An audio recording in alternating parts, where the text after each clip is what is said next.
Welcome back after the break. Just before we went for our break, we began looking at the developmental needs of children in which age group? 3 to 4 years old, preschoolers. Okay, so we looked at the physical development, we looked at the cognitive development, the emotional development. Okay, so we said that children feel understood when and they calm down faster when we are able to help them name the emotion that they are going through. Okay, now coming back to Arav is playing with his blocks. You know those blocks that they have to create things with another child, and they're not really playing together. They're doing their own things, but they are happy being closed. Okay, they're happy being close to each other, but they're not really playing with each other. Okay, so what's happening here? What development? Hmm? What development? When he's not playing with other, but just close to somebody else, some other child. What is the development? You saw physical, mental, intellectual, emotional, what other? So Relation. social development. Okay, social development. So at this age, children are naturally self-centered. Have you seen when you put crayons or toys or color pencils on the mat, what happens in this age group? What will one child do? I like that, just take everything for themselves and not give to anyone else. It's not that they are greedy, they are naturally self centered. Okay. And you need to help them to learn to share with others. They're learning also to take turns, how they can use the red color pencil, give give the black to someone else. Also, you know, they can also do parallel play. Now you're telling them a story, but you can see them playing with their friend, or you can see them running around the class. I remember there was one parent who was very sad because their preschool child would not sit and listen to the Bible story, always running around the class, standing head over heels, doing something. And the parent was very disappointed. But the parent said that one day when they were talking at home, suddenly the child is talking about faith, or something that they learn in children's church. The child just made one statement, it shocked the parent. And the parent asked, how do you know this? And my children's church teacher taught us, the child just simply said.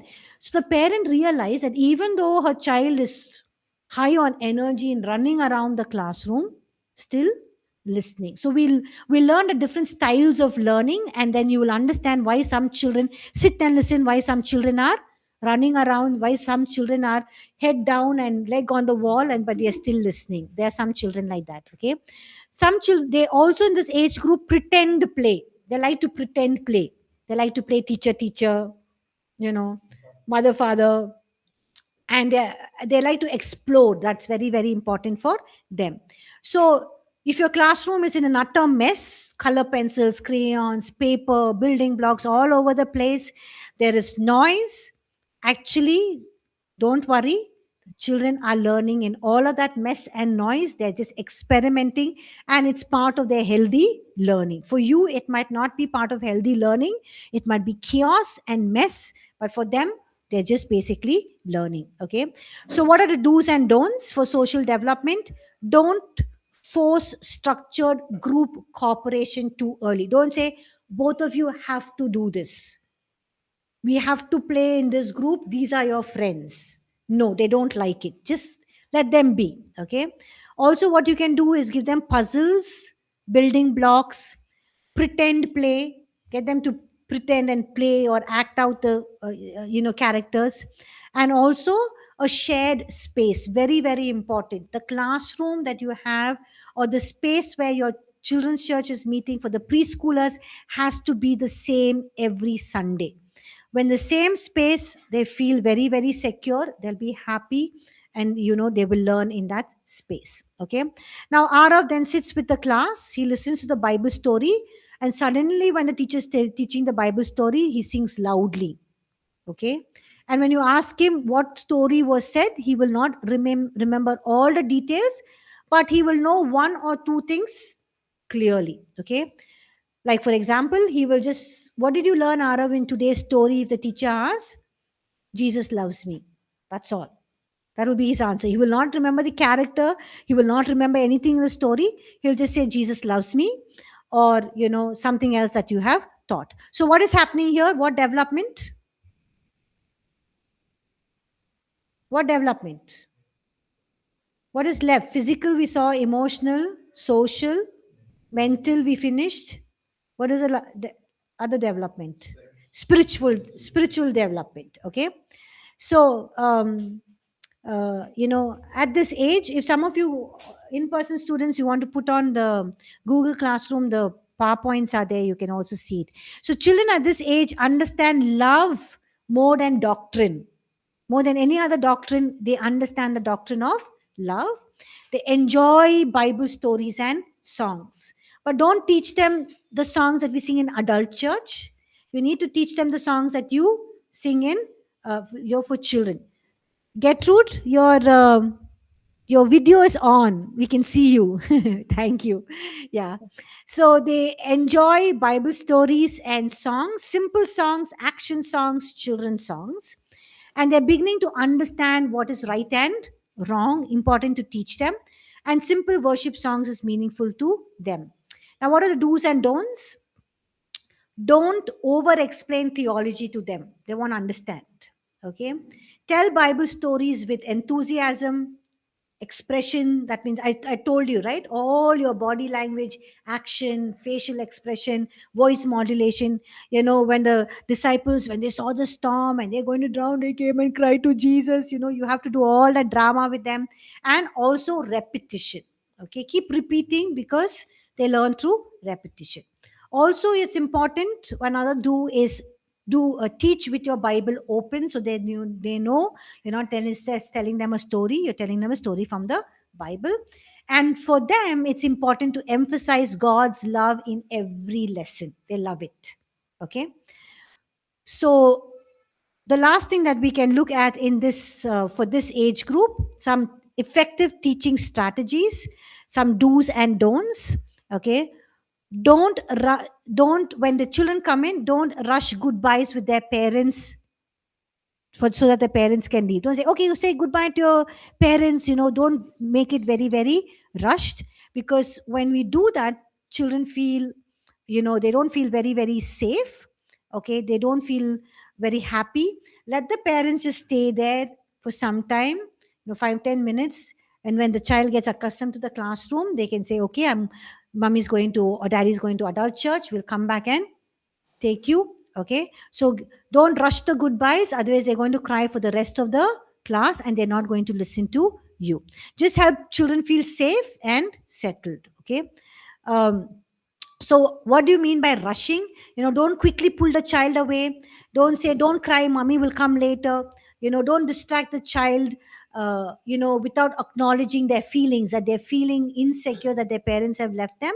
Teach them that their emotions are important, and let the parent deal with them, be with them for some time, and then slowly leave. Okay. So another don't is don't teach only through words. How do you teach them? Engage all the five senses. What are the five senses? What are the five senses? Hearing. So hearing is when you tell a story. Seeing, how can you engage to seeing? How can you? Actions, pictures, you can prepare PowerPoints, videos of the story. Okay, what else? So it's hearing, seeing, huh? What are the five senses? Touch, you know, Smelling and touching. yeah, touch. So some, like, we will do the different learning styles. You can get, some children learn by touch. That's why you see, when you're teaching them, they'll always constantly be fidgeting with their toy or with their pen or a pencil or something. Okay, so you can, if you're talking about David and Goliath story, you can take 5 stones to class, give the children, they can keep touching it, they learn through touch. Okay. Also, smell, we look at how you can engage them through smell. Okay, so all of the five senses you include in your teaching. Don't give complicated instructions to them. Okay, keep The directions very simple and clear. Don't tell them today we are going to do all of these things. You're not supposed to move out of the place. When we are doing craft, all of you have to come here. When we are listening to the story, all of you have to go back to the class. Don't give them all that instructions. When you're doing it, then you help them, give the instruction at that time. Okay. Don't jump abruptly between activities. Don't keep jumping between activities very abruptly. Okay. You need to guide them. Now you listen to a Bible story. So we are going to paint, or we're going to color, a picture that talks about the Bible story. So then you hold up the picture and say, who is this? We learn about Zacchaeus. So this is Zacchaeus. Where is Zacchaeus? Remember we said that he climbed up on the tree. So you're slowly moving into the transition of telling the Bible story to the painting, but see how you're moving into it. Now you don't just say, okay, now we listen to the Bible story, we're going to paint now. Okay, that's an abrupt transition. You need to move them very, very nicely by telling them what comes next. The other don't is don't do everything for them. Let them learn. Okay. Also, these children love to take responsibility. So you can tell, okay, Arav and Daniel will all collect the crayons, and Shakaina and Sunita will collect all the color pencils. So when you give them responsibilities, they love to follow through with their responsibilities. Don't teach without warmth, with love. They love to be loved. Emphasize God's love consistently. Okay. So ending for this age group, preschoolers are not being difficult when they are running around throwing things, playing. They're just developing. When we understand how God is shaping their bodies, their minds, their emotions, their relationships, their faith, we become partners with God's design rather than being obstacles to it. Okay. I will give you a detailed list of all the developmental needs of children in each age group. I will post it so you can have everything, and you can use it when you're teaching children this age group. Any questions for preschoolers before we move to ages 5 to 7, grade 1? Sister, some of the small children, they refuse to listen and do the things because they are away from their parents, and it is very difficult to get them involved. How Hmm. do you handle them? In that case, we usually have 2 or 3 teachers. Then we let one teacher just handle them, give them what they like to do. See, they might like painting, drawing, or building bricks, blocks, or whatever. Or if they just like to just sleep and put their head down, you just let them do it. And then when the parent comes, tell them next class onwards. If they're bringing their child, they have to sit with their child till the child gets accustomed to the class and the teachers and to the other children, and then it helps. Usually what we do is the first 1 month we have one parent sit with the child in the preschool class till the child gets accustomed, and then Yeah. it becomes easier for them. Yes. Thank you, sister. Good question. Pastor, is this the toughest thing that you will tutor, the 3 to 5 age band, compared to all other? Actually, not the toughest. They are actually the easiest. If you see, they have high energy. You have to have high energy. You have to have 2 3 teachers to cater to them. They're very simple and they're very nice, and they just accommodate with whatever you're doing. Tell them to put their hands up, they'll put their hands up. Tell them to jump, they'll just jump. Tell them to dance, they'll just happily dance. But when you come to the older age group, you say, okay, let's praise God, let's raise our hands. They won't raise their hands. They're very sweet. I think everyone has their own sweetness in their own ages, so we just work on that and we maximize on that. Yes, they want mic. Yeah, they want the mic, the drum kit, the drum set. They like to bang on those things. So that's why guidelines are very important. Clear limits you need to place. Yeah. Okay. Any other questions before we move to grade 1? Okay, we'll move to ages 5 to 7, grade 1. Now, children between the ages of 5 and 7 are, it's a very important stage. They are no longer only learning what to do. Okay, they are beginning to understand why they should do what they are doing. Okay, it's not that they just have to do what you tell them to do. They're beginning to understand why they should do what they are supposed to do. Okay, so let's look at the life of a 6-year-old child. Let's meet Joshua. He's 6 years old. He's in grade 1, and today we'll walk through one of his classes in the children's church or Sunday school, one day in his Sunday class, and observe what God is developing in Joshua's life. Okay, now we are just focusing on one example of a child who's 6 years old, but even as we observe this applies broadly through age groups 5 to 7. Okay, there can be a little difference only in maturity and depth, but it's basically the same. Okay, so Joshua is listening attentively to the Bible story, and then suddenly he raises his hand up in the middle of the story and asks a question: why did Jonah run away from God? Okay, so the teacher is talking about narrating Jonah's story, teaching Jonah's story. Suddenly Joshua raises up his hand, grade 1. He says, why did Jonah run away from God? So what's happening here? What development? What development? Mental, cognitive, and what? Spiritual development, because it's talking about spiritual things, right? So the mental, cognitive, and spiritual development working together. So at ages 5 to 7, children are curious and they're eager to learn. That's why they will ask a lot of questions. Okay, so they will not just do what you're asking them to do, they'll ask why should I eat spinach? Why should I eat egg? Why is the grass green? They'll ask all those questions, and you need to be patient with them. They're very curious, they're eager to learn. They're also beginning to think logically, and that's why they're asking a lot of why questions. So don't get irritated and angry with them. They can understand key Bible themes, okay, and moral lessons. Key Bible themes like faith, love, obedience. They can understand those themes, and also moral lessons. They're also starting to grasp foundational spiritual truths. So important to give them foundational spiritual truths in this age. So we see that Joshua is just not listening to the story, but what is he doing? He's thinking very deeply. He's reasoning. That is why he's asking, why did Jonah run away from God? He's reasoning, right? Okay.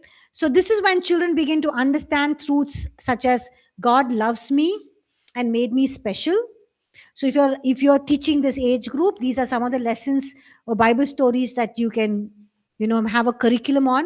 God loves me, made me special. God listens when I pray. Jesus is God's son and our savior. They also know that sin exists, but Jesus offers forgiveness. And they also know that they can live with Jesus forever. So these are some of the things that, you can build your curriculum on for children in ages 5 to 7. Okay. Some things of do's and don't shut down questions or rush through the story. Don't say, okay, Joshua, I'll answer that later on. No, address the question. Don't rush the story. And what should you do? Pause at intervals of the story and ask open-ended questions. Okay, open-ended questions, you ask them and guide them to think through scripture. What the scripture tells them, get them to answer that way and get them to think. Okay, now at the end of this Bible story, Joshua folds his hand. It's prayer time. He prays, and his prayer, the teacher tells Joshua, why don't you lead us in prayer? And his prayer is very, very simple. All he says is, thank you, Jesus, for my family. That's it. That ends his prayer. Okay, so what's happening here? What development?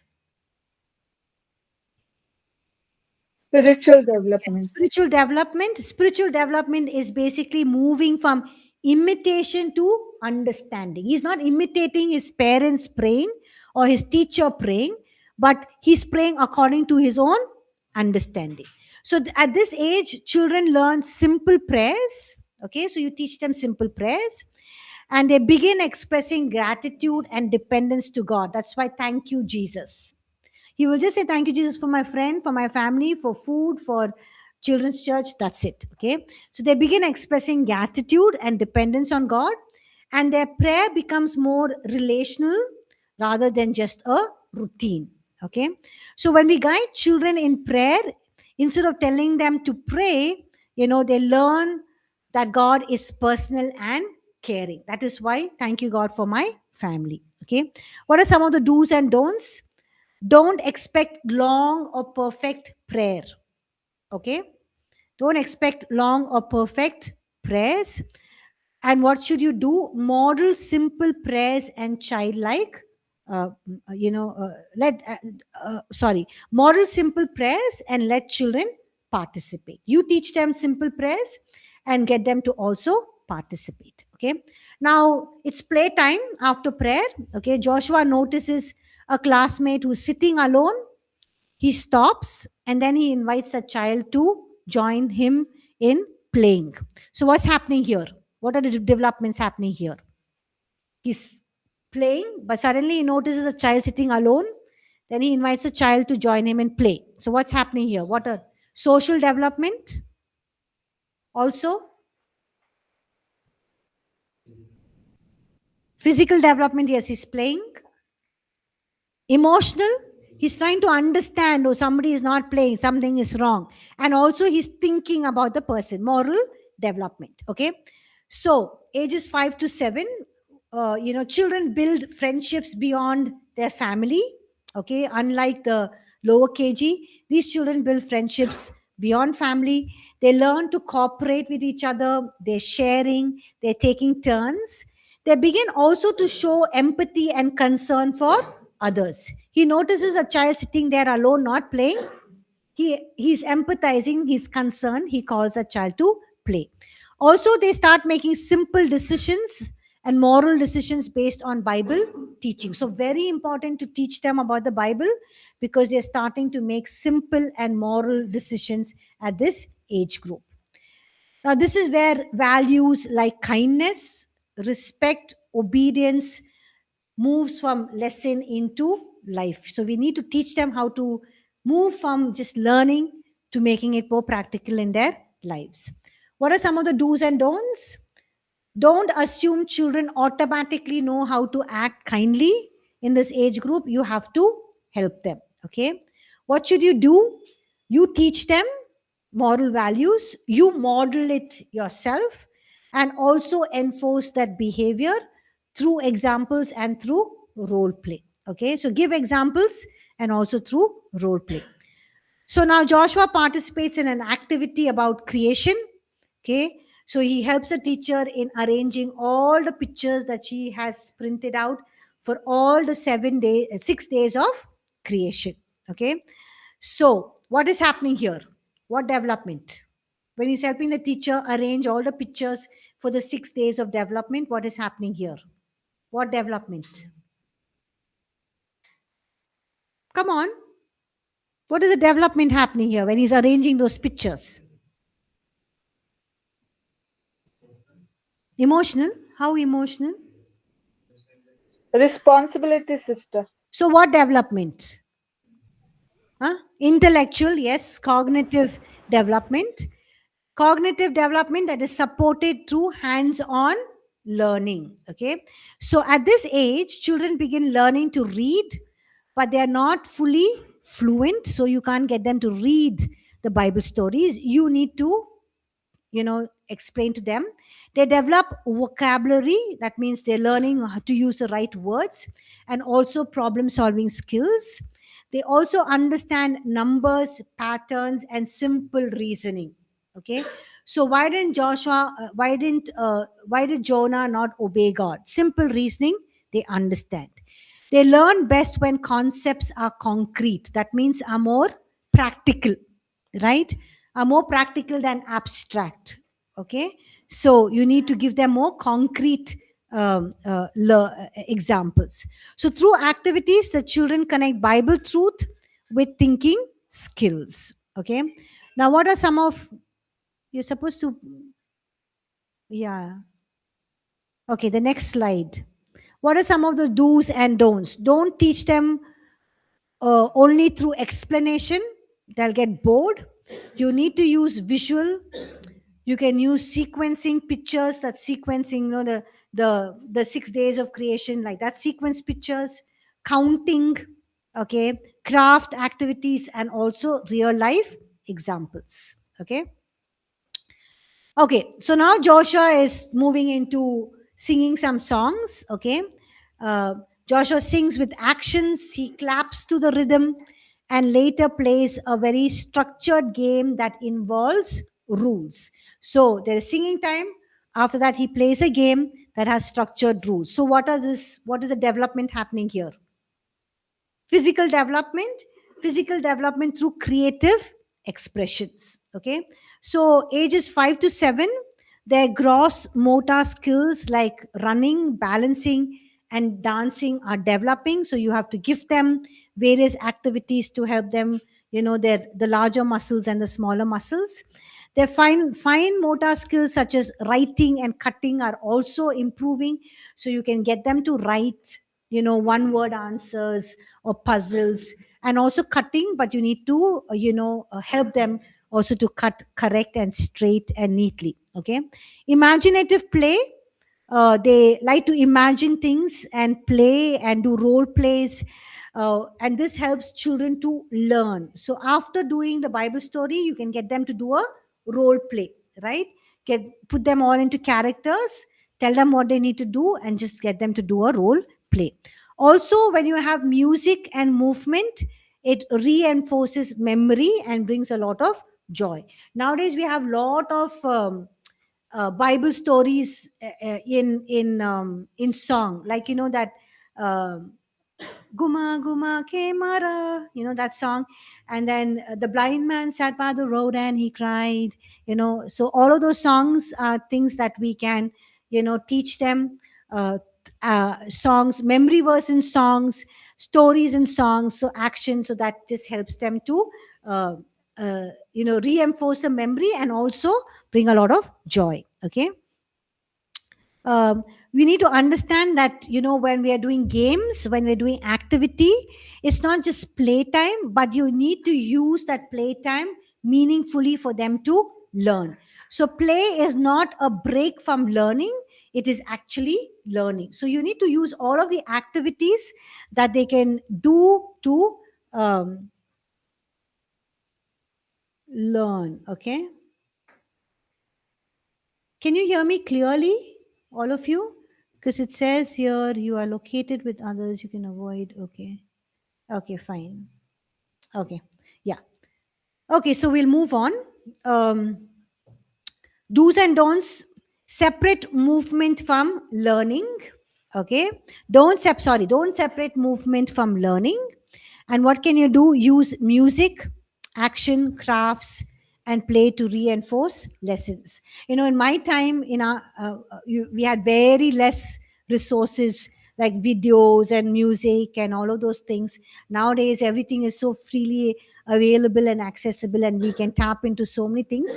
But you need to remember that when you're using those resources, make sure that those sites, the websites, are from authentic or good Christian sources, because many of the cults have a lot of good resources for children, but it's all from the various cults that are teaching and preaching wrong doctrine. So very important, even when you're using a Bible story in YouTube video, need to check which church, which organization, because some of those stories, suddenly when you're watching, it will be fully twisted in between. You need to be very, very careful. Okay. So to sum up this age group, okay, what this age group needs most: children age 5 to 7 need guidance and not just instruction. They need what do they need? Guidance and not just instruction.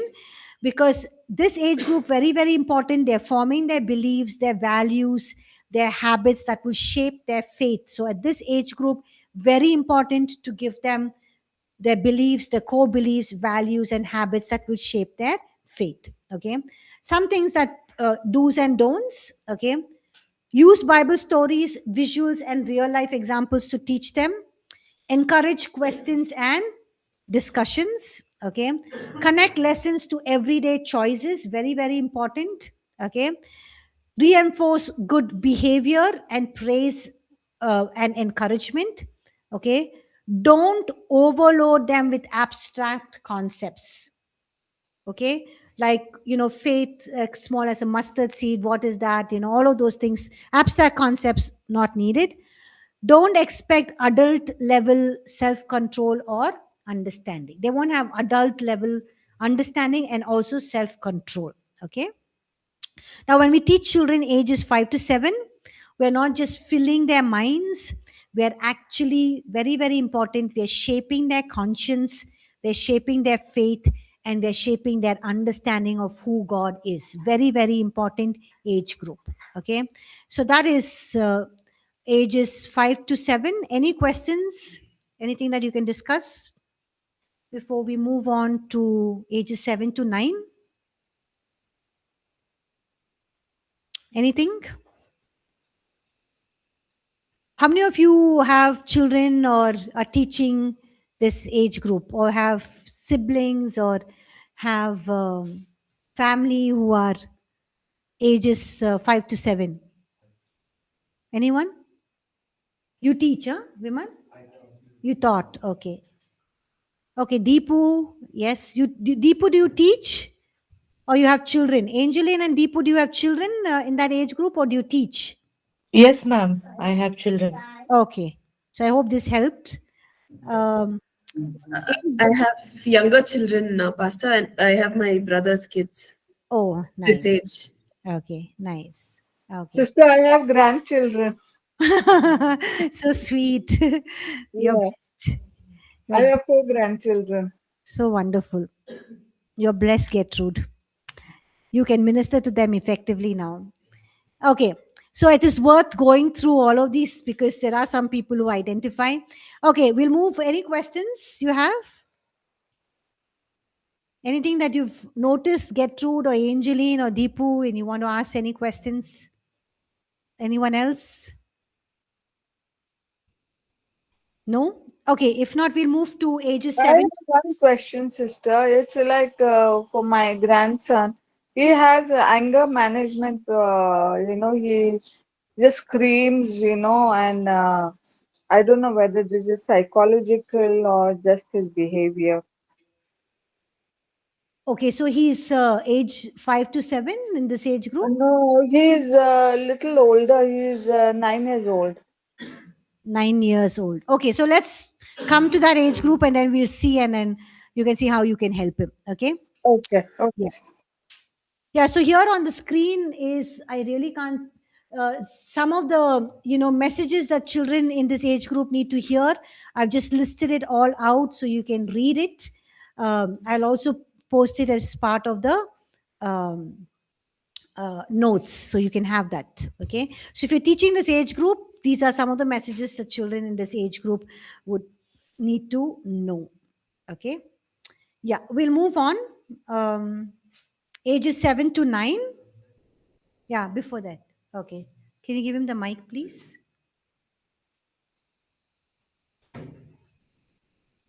I have seen some situations like when in outside or in marriage party or hall in any program, like some parents go with their children, and sometimes the children need something from their parent, but their parent just say them to tell them No. no. Okay. At that time, the children like they started cry. They starts crying and sleeping on the floor And kicking their legs and rolling on the floor and throwing a tantrum. Yes. Yes. How to handle those situations? How to handle that situation? Okay, good question. So, at that time, what do? You tell them to get up, you just pull them up, or you just very sternly, firmly say, this is not the way you behave. This is not what you should be doing. If you want this, we will get it to you, but now is not the time. Okay, I will give you what you want, or this is not good for you to eat now, and you just have to get them to understand. You need to, their reasoning, right? Why did Jonah not obey God? Their reasoning. So you have to give them reasoning. You can't just get them and you say, keep quiet, stand quietly, everybody is watching you. They're not going to, they're going to make more of a mess. So you need to tell them why you're not giving them at that time, why it's not important, what they should be doing, and how you will give it to them later on, or it's not the appropriate thing. And they still don't, then you need to get them firmly tell them that. But if you just allow them to roll on the floor, kick their legs and scream and shout, it's because they know that when they throw those tantrums, their parents will just quietly give them what they want, because that is what has been happening at home, right? So many parents don't discipline their children. So children throw tantrums and the children say, okay, parents say, okay, take it, do it. So they think when they throw the tantrum, they just get it. Okay. I remember on Friday, a friend of mine visited Bangalore after 25 years, and meeting her, we went shopping, and one child went non-stop crying in the shop, and I didn't realize why she's crying.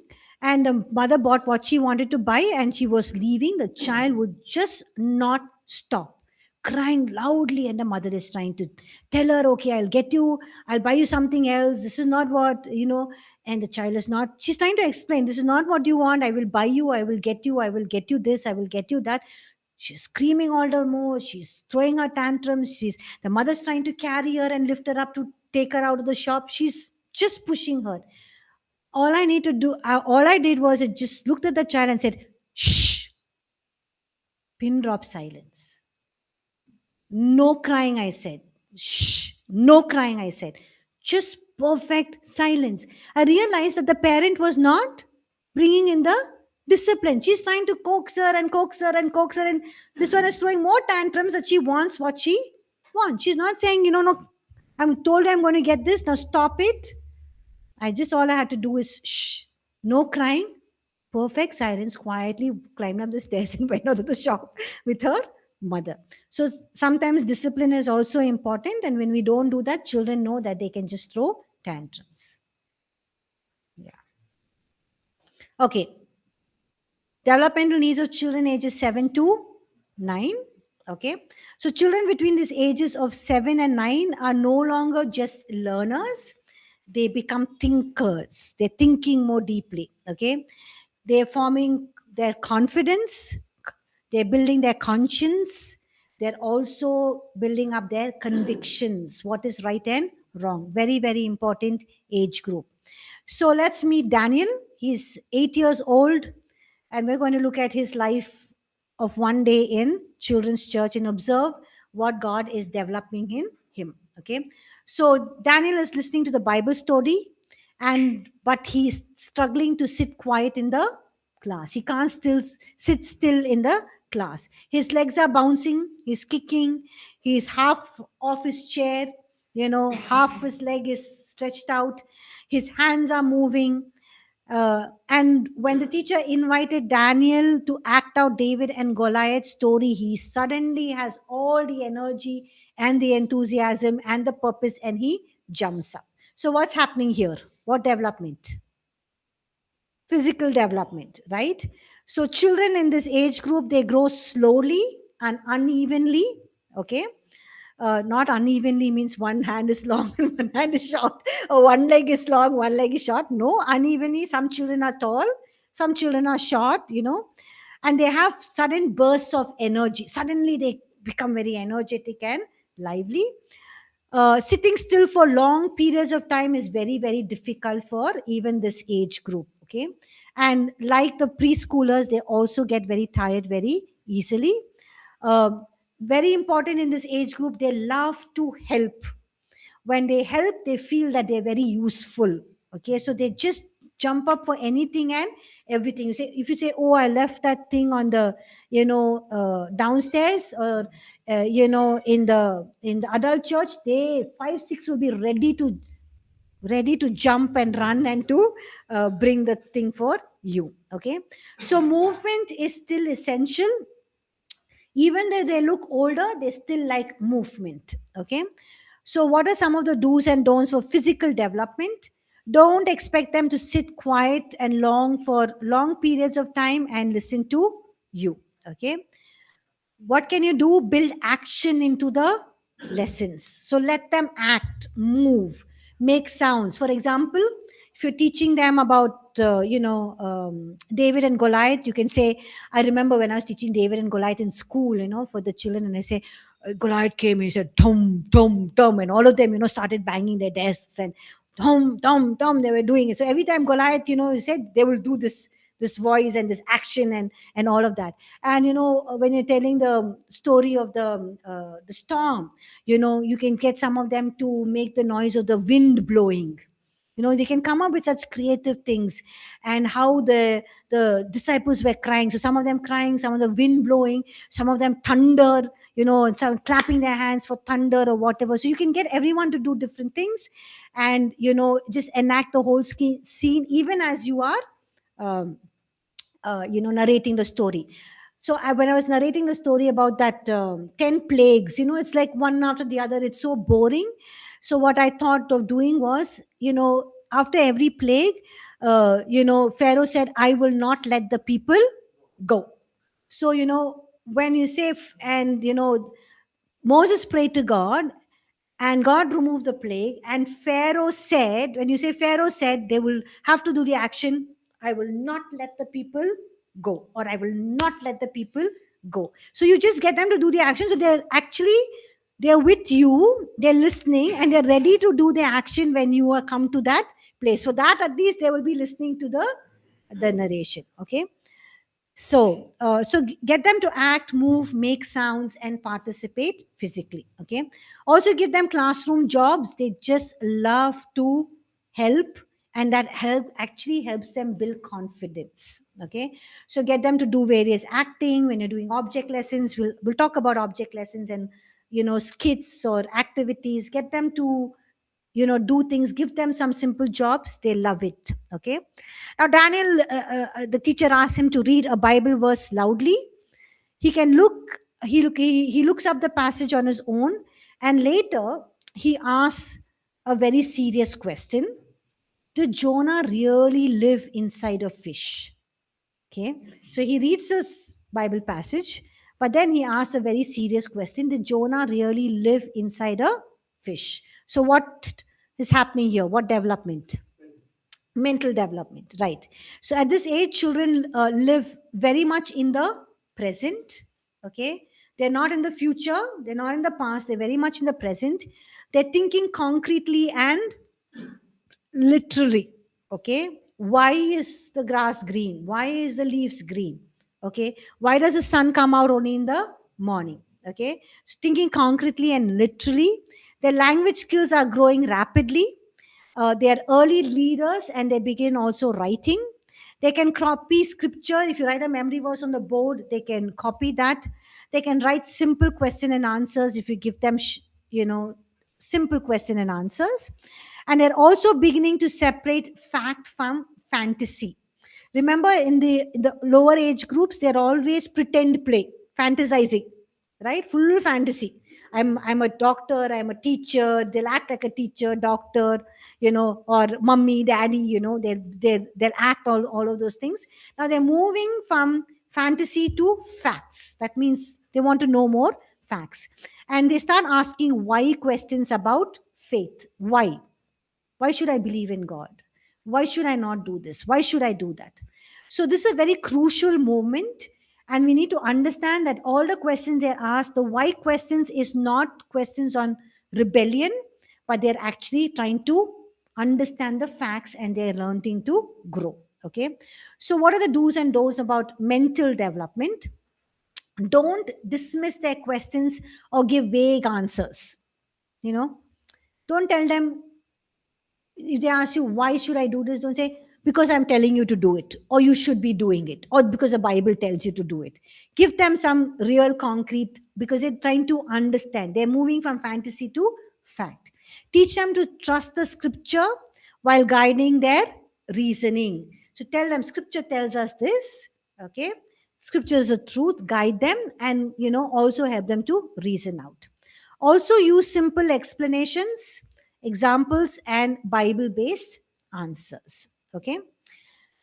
Now, suddenly Daniel, becomes very quiet in the class, and he makes a mistake during the activity that the teacher gives him, and suddenly he just shuts down. He doesn't do anything. He just sits quietly. Okay. And he does not say what he is feeling. Now the teacher is looking at him. Okay. Daniel was, what was he doing sometime back? What was he doing sometime back? Come on. He was reading the verse. Initially, he was struggling to sit quiet in the class, right? He was moving all of his legs and hands. Okay. And when he was invited to act David and Goliath, suddenly his energy burst. Now the teacher is noticing that when she's given an activity, what has happened to Daniel? He makes a mistake, but then he suddenly shuts down. He doesn't say anything and he's not doing his activity. The teacher is wondering. I saw Daniel full of energy, throwing his hands and legs when I was teaching the story, helping me enact the story of David and Goliath. And now, just sitting down there very quiet. What happened to Daniel? Okay. So, what development? What development? Emotional, yes, emotional development. So, ages 7 to 9, children may struggle to express their emotions clearly. And what they do is, because they're not able to express their emotions, they bottle up their feelings. They don't say anything and they react very strongly. They will just sit quietly. Or they'll act very stubborn, or they'll act very rebellious. It's not that they're stubborn or rebellious, it's just that they are reacting very, very strongly. And their affections affects their ability to think and learn. Okay, the emotions affect their ability to think and learn. So coming back to Gertrude's case, is because maybe your 9-year-old, is very emotional. He's not able to. He's not able to. Express his emotions or clearly, or name it very clearly, and it is affecting his ability to think and learn, and that is why he's maybe reacting out in anger, so that people can understand when he's reacting out in anger that he's going through something, or something is disturbing him, or something is bothering him, or something is irritating him. So you need to sit down with him and tell him, okay, Daniel, what is it? Why have you shut down? Why are you so quiet? Then the child will say, I made a mistake in my activity. It's simple, but the teacher can say, don't worry, Daniel, I'll help you correct it. I'll give you another sheet. This is the answer. This is what you can do. So when you help them, their ability to think and learn overrides their emotions, which they're not able to address, and it helps them. Okay.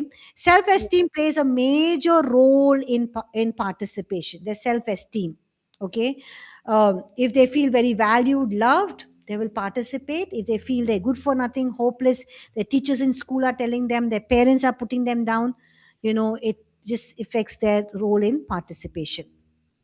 If a child feels worried or inadequate, they stop learning. So this age group, if they're very worried or they feel that they are not up to it, they feel inadequate, they stop learning. So if they're not learning, it is, you need to address this issue, that maybe they're worried about something, or they're feeling very, very inadequate. Okay. Some of the do's and don'ts for emotional development: don't ignore emotional signals. So in Gertrude's case, don't ignore the anger that your child is showing. It can be because of various reasons. You need to understand why that anger is, and that burst of anger is coming out. Okay. Create a safe environment where their feelings can be named. Okay. I understand you're angry. I understand you're upset. I understand that you are sad. I understand that you're disappointed. But how can we work around it? Okay. Also teach Bible based responses. Okay. How did Zacchaeus respond? How did David respond? How did the Israelites respond? How did Goliath respond? So when they're looking at all of the responses of these Bible characters, they're also learning. Do you think we should respond like Goliath did? Do you think we should respond like how the Israelites did? Do you think we should respond like how, so and so did in the Bible? So get them to think, because they're moving from fantasy to fact. They're learning to reason logically. So you need to ask the child, why are you screaming? Why are you throwing tantrums? Why are you getting angry? So teach them Bible based responses such as praying when sad or asking help when frustrated. So instead of saying don't get angry, when you get angry, instead of screaming and shouting, how can you use your sadness or disappointment that you're showing as anger? How can you use it in a right way, proper way, to get what you want? Because if you're getting angry, everybody is going to beat you up or shout at you and not give you what you want. You're not getting what you want. How can you change your emotion to get what you want? Okay, we'll stop here. Any questions? Thank you, sister. Yeah, you're welcome. Any questions? Okay. There are no questions. We'll end class and then we'll continue with the other developments for this age group next week. Okay. Thank you all for joining class. Have a blessed day and see you all next week. Thank you.